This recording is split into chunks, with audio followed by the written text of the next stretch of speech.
আজব ব্লগারে স্বাগত আপনাদের সবাইকে। সারহীন বিষহীন আজকের দিনে বেগুনের সমাহার মোর বাগানে।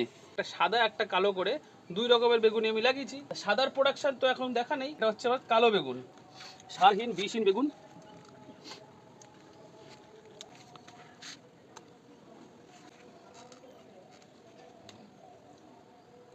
লোকে বলে কথায় বেগুনের নাকি কোনো গুণ নেই, কিন্তু এই বেগুনের আসলেই কিন্তু গুণ আছে। ভেজে তো সুন্দর লাগে, বেগুন ভাজা ডাল। শুধু বেগুন ভাজা দিয়ে তো হবে না, তার সাথে চাই কি আরো বরবটি, যেটা বাজারে এখন 100 টাকা কেজি, সেটাও আছে আমার এখানে। সুন্দর বরবটি,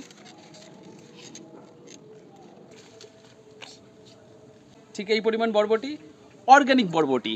বেগুন আর বরবটি ভাজা ডালের সাথে ভালোই লাগে, কিন্তু এর সাথে তো আরো কিছু চাই। কি? লঙ্কা। কামন।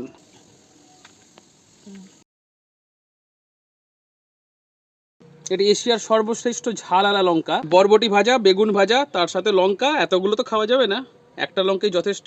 অর্গানিক হারভেস্টিং আজকে খাওয়ার জন্য। এতদিনে আমাদের নন্টু বাবু কিন্তু যথেষ্ট বড় হয়ে গেছে, তাহলে নন্টু বাবুকেও আমরা একটু সম্মানের সহিত আজকে হারভেস্টিং করে নিই। নন্টু বাবু মোটামুটি কচি আছে এখনো, আর দুদিন রাখলে বলে নন্টু বাবু কিন্তু পেকে যাবে। আজকের অর্গানিক হারভেস্টিং আমার সম্পূর্ণ হলো বেগুন, বরবটি, বিষাক্ত সেই লঙ্কা এবং তার সাথে নন্টু বাবু। So think organic, it organic, do organic.